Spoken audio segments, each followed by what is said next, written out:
Elise and I have been podcasting the One Extraordinary Marriage show since 2010, January 2010. And so we have had a firsthand glimpse into our own marriage since then, as well as into thousands of marriages. And we study ourselves. We're looking at what we're doing and how we're growing in different areas. We're listening to others. And one of the things that has been prominent over the years, and it just kept coming up, and it's just a recurring thing, is everybody just says, I want more intimacy. I talk to guys, we would talk to women, we would talk to couples, we would be at conferences, we would, get emails, whatever it is. And it's just this recurring, well, we want more intimacy. We would go back and go, what does that mean to you? It's a question that we use often with our couples, and what we share is when there's a word or there's a phrase and you're not sure about it, well, what does that mean to you? Because my expectation may be, well, this is what it means, but your spouse, on the other hand, it has a whole nother meaning to it. And so intimacy in our society now has basically become sex. Well, I want more intimacy.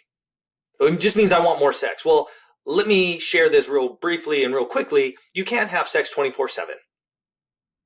Physically impossible.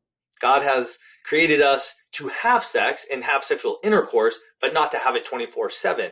And so as we begin to look at this word intimacy, I looked it up and Elisa looked it up, the definition, and intimacy is closeness and connection.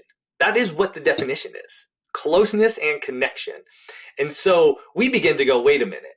If intimacy is closeness and connection, how are we going to have the extraordinary marriage we desire by strengthening these different areas, which we call our 6 pillars of intimacy, so that way we can have closeness and connection, so we can have the extraordinary marriage we desire?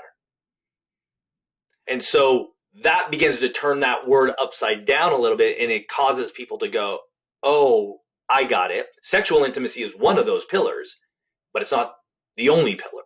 And so if I just, and I will say this, if I just negate my financial intimacy, and there are massive cracks in it, and there's debt, and there's, which we have had in our own marriage and currently have some, if there are past due bills that are coming into the household that are stressing out Elisa, well, that also impacts our sexual intimacy. It impacts our emotional intimacy, which is the verbal and nonverbal communication.